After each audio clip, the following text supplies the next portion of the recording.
আমাদের গরিব যারা সাধারণ লোক আছি, গরিবেরা আছি, মরণ ছাড়া আর কিচ্ছু নাই। আর এ মন চানা মনটা চান নিজের জীবনটা নিজে দিয়ে দিতাম, আর পারি না ভাই।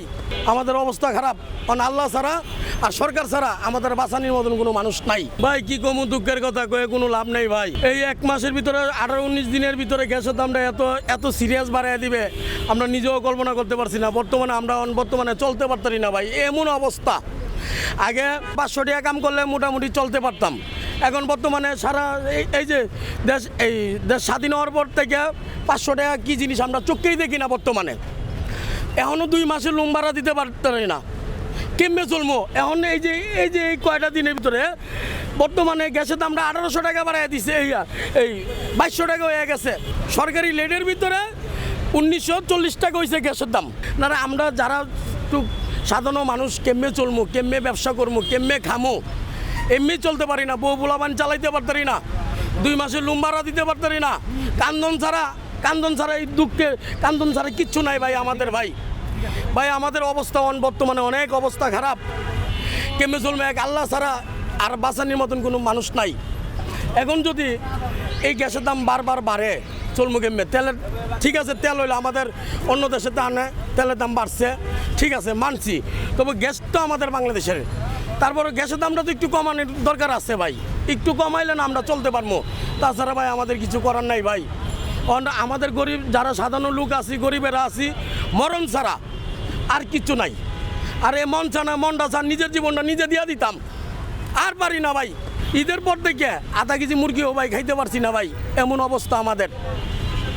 সরকারের কাছে বলি, সরকার জানি আমাদের একটা ব্যবস্থা করে দেয়, আর গ্যাসের দামটা একটু কমায় দিলে আমরা জনগণ চলতে পারবো।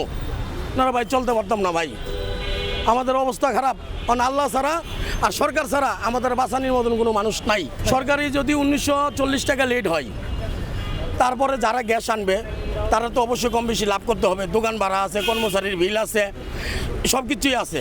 নিচে 2200 টাকা নিব, 2200 টাকা না নিলে তো পোষাইব না। বর্তমানে ধরে যদি 1940 টাকা হয়, সিন্ডিকেটেরা বর্তমানে এটার 2500 টাকা বানায় দিব। 2 দিন পরে আনতে যাবো এটা 3000 টাকা। কয়দিন আগে একটা গ্যাস আনছি আমি 2700 টাকা দিয়ে গ্যাস আনছি মগবাজার থেকে। আর এখন যদি 1900 টাকা হয়ে যায় সরকারি লেট 1940 টাকা, এই গ্যাস কিনতে হবে 2 দিন পরে আমাদের, না হলে 2500-2700 টাকা। কেমনে চলবো ভাই? সরকার জানি একটু যদি কমাইতে পারে, আমরা জনগণ গরিব যারা অসহায় আছি আমরা একটু বাঁচতে পারবো। না আমাদের মরণ ছাড়া আর কিচ্ছু নাই, এটাই আমাদের সরকারের কাছে আবেদন, আর কিচ্ছু না। সরকার ভালো কাজ করছে, আল্লাহ দোয়াতে আরও দোয়া করি আল্লাহ সরকারের আরও বড় করুক, আরও মানুষের উপকার করুক। জনগণের পাশে আছে সরকার খুব ভালো লোক। আমি দোয়া করি যতদিন আল্লাহ পাক আমাকে দুনিয়াতে বাচ্চা লাগে, আমি সরকারের জন্য সারা জীবন দোয়া করে যাব, সরকার জানি সারা জীবন ভালো থাকে। তবে আমাদের গরিবের উপরে জানি একটু খেয়াল করার জন্য, আর কিচ্ছুর দরকার নাই।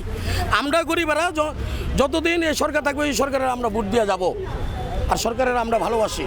দাম বৃদ্ধির কারণে দেখা যাচ্ছে যে সাধারণত যে ভোক্তা ব্যবহারকারী ওনাদের তো অনেক কষ্ট হবে, কারণ 1 মাসে পর 2 দফা দাম বাড়াতে সাধারণত ভোক্তাদের অনেক কষ্ট। ওনারা এখন আর আমাদেরও বেচা বিক্রি দেখা যাচ্ছে কমে যাচ্ছে।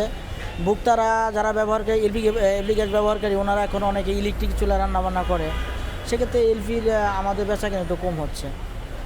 যাদের লিমিটেড আপনার ফিক্সড একটা ইনকাম, তাদের জন্য অনেক কষ্ট হবে। একটা গ্যাস তাদের কিনতে হবে আপনার 2000 টাকা দিয়ে।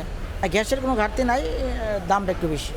অনেকেই বলতেছে যে যুদ্ধের কারণে জাহাজগুলো নাকি আসতে পারে না। এই গ্যাসটা তো এটা বাংলাদেশের গ্যাস না, এলপিটা কিন্তু বাংলাদেশের না, এটা বাইরে থেকে আনতে হয়। না আমাদের এরকম কোনোই নাই, আমরা ওমেরা পেট্রোলিয়াম লিমিটেড থেকে গ্যাস আনি। আমরা ওমেরা পেট্রোলিয়াম লিমিটেডের ডিস্ট্রিবিউটর, আমাদের কাছে গ্যাসের কোনো ঘাটতি নাই। আর আমরা বিআরসি যে নির্ধারিত মূল্য আছে ওই নির্ধারিত মূল্যেই বিক্রি করতে পারতেছি, বা আমাদের কাছে কাস্টমাররা ওই দামই পাচ্ছে। হ্যাঁ অবশ্যই ক্ষতি হচ্ছে, আমাদের দিক থেকে ক্ষতি তো অবশ্যই হচ্ছে। মানুষ যখন আমাদের গ্যাস মনে করেন যার মাসে লাগতো 2টা, সে এখন মাসে 1টা নিবে, বাকি একটা ইলেকট্রিক চুলা সমাধান করবে। অস্বাভাবিকভাবে গ্যাসের দাম বৃদ্ধি চাপে পড়েছে সাধারণ মানুষ ও শিল্পখাত। হঠাৎ এই মূল্যবৃদ্ধিতে ঘরের রান্না থেকে শুরু করে কারখানার উৎপাদন সবখানেই বেড়েছে খরচ। ভোক্তাদের অভিযোগ, আয় না বাড়লেও ব্যয় বেড়েই চলেছে। গ্যাসের দাম বাড়ায় মাসিক বাজেট সামলানো কঠিন হয়ে পড়েছে। অন্যদিকে শিল্প মালিকরা বলছেন, উৎপাদন খরচ বেড়ে যাওয়ায় পণ্যের দাম বাড়ানো ছাড়া তাদের আর কোনো উপায় নেই। বিশেষজ্ঞদের মতে এর প্রভাব পড়বে পুরো বাজারে। বাড়তে পারে নিত্যপণ্যের দাম, যা সাধারণ মানুষের জীবনে আরও চাপ তৈরি করবে। সরকার বলছে, আন্তর্জাতিক বাজারের পরিস্থিতি ও সরবরাহ সংকটের কারণেই এই সিদ্ধান্ত নেওয়া হয়েছে।